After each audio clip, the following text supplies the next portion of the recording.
ডুয়ার্সের বানারহাট ব্লকের শিমুলঝরা রাজ্য সড়কের ওপরে ফুটপাতে দখল নিয়েছে বিক্রেতারা। কোথাও কোথাও তৈরি হয়েছে অস্থায়ী দোকান। সাধারণ মানুষ হাঁটতে পারছে না রাস্তার ধার দিয়ে, তাই বাধ্য হয়ে রাস্তা দিয়ে প্রাণের ঝুঁকি নিয়ে হাঁটতে হচ্ছে।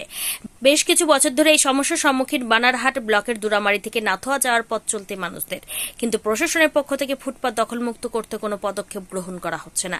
এমনকি মুখ্যমন্ত্রী মমতা বন্দ্যোপাধ্যায় নবান্ন থেকে ফুটপাত দখলমুক্ত করতে করা হুঁশিয়ারি দিলেও স্থানীয় প্রশাসনের যেন হেলদোল নেই এবং সব জেনে শুনেও নীরব ভূমিকা পালন করছে পুলিশ প্রশাসন।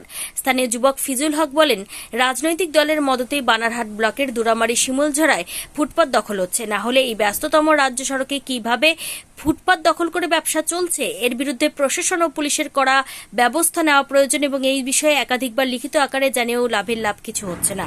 খোদ মুখ্যমন্ত্রী কড়া হুঁশিয়ারির পরও বানারহাটের শিমুলঝরার ফুটপাত দখলের নিষ্ক্রিয়তা অবাক করেছে সকলকে। যদিও ফুটপাত দখলমুক্ত করতে প্রশাসনের পক্ষ থেকে ব্যবসায়ীদের উদ্দেশ্যে বেশ কিছু আগেই মাইকিং প্রচার করা হয়েছে, তবে পুলিশ প্রশাসনের সক্রিয় পদক্ষেপ তেমন একটা নেই বলে এলাকাবাসীর অভিযোগ। করতে কতটা সমস্যার সম্মুখীন হতে হয়? এই রাস্তা দিয়ে যাতায়াত করা অনেক সমস্যা। কেন? বিশেষ করে সমস্যা হইল এই আমাদের স্টুডেন্টগুলার বিশেষ করে সমস্যা হয়, কারণ এই সকালবেলা এই রাস্তায় প্রচণ্ড হারে জাম থাকে।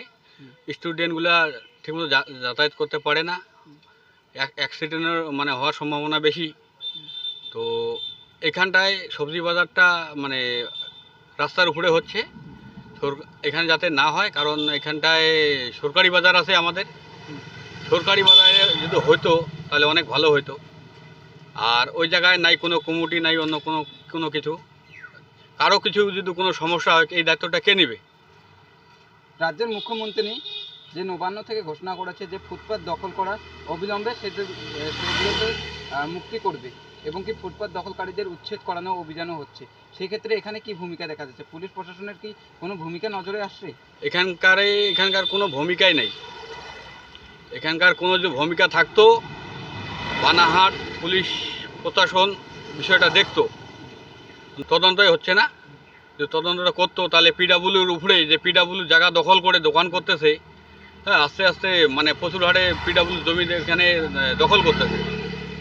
তো কথা হলো এই বিষয়টা যদি যেরকম আমাদের উপনেত্রীর জন্য এরকম বলছিল মমতা বন্দ্যোপাধ্যায়, যাতে পিডাব্লিউর যাতে দোকানপাট কেউ যাতে না উঠায়, হ্যাঁ, আর কেউ যদি দোকানও করে আসে, তো ওই বিষয়গুলো নিয়ে তো আমাদের রাজ্যমন্ত্রী মুখ্যমন্ত্রী আমাদের বলছিল যে যাতে ফুটপাতে দোকান না হয়, না দোকান যদি হয় তাহলে তো সাধারণ লোকেরই অসুবিধা হবে।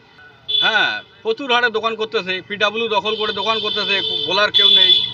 হ্যাঁ, এখানকার যে স্থানীয় প্রশাসন, হ্যাঁ, অঞ্চল প্রধান, তারপরে তোমার পঞ্চায়েত, তারপর সভাপতি, এরা সবার সামনে তো এগুলা পিডাব্লিউ দখল করে দোকান করতেছে, কেউ কিছু বলতেছে না। আমাদের রাস্তাতে যে জাম, যে রাস্তার মধ্যে ব্লক করে আছে, আমরা নেথোয়া যেতে পারি না, সেখানে আমাদের খুব অসুবিধা হয়। নিয়ত রাস্তাঘাট এত জাম থাকে, আমরা সেখানে নেথোয়া যেতে আমাদের অনেক টাইম লাগে। এখন একটা দুর্ঘটনা বড় ধরনের ঘটে গেলে কি হবে? কোন এলাকায় জাম? এটা শিমুলঝরা দক্ষিণ শালবাড়ি পড়ে। কি হচ্ছে ওখানে সকালবেলা মার্কেট লাগে। পুলিশ প্রশাসন, আমরা এবং কি মুখ্যমন্ত্রীকেও জানিয়েছিলাম, পুলিশ প্রশাসন এসেছিল, কোনো কাজ হয় নাই। অথচ সেখানে অবাধ্যভাবে বাজার লাগতেছে। এটাকে উচ্ছেদ কিভাবে করা যায় সেটার প্রশাসন ব্যবস্থা করুক অবিলম্বে। Bureau report, PB news. Annapurna medical hall, chemist and druggist. এখানে সকল প্রকার ওষুধ পাওয়া যায়। নবাবহাট মোড়, পূর্ব বর্ধমান। যোগাযোগ করুন 6295528655 অথবা 7602347696।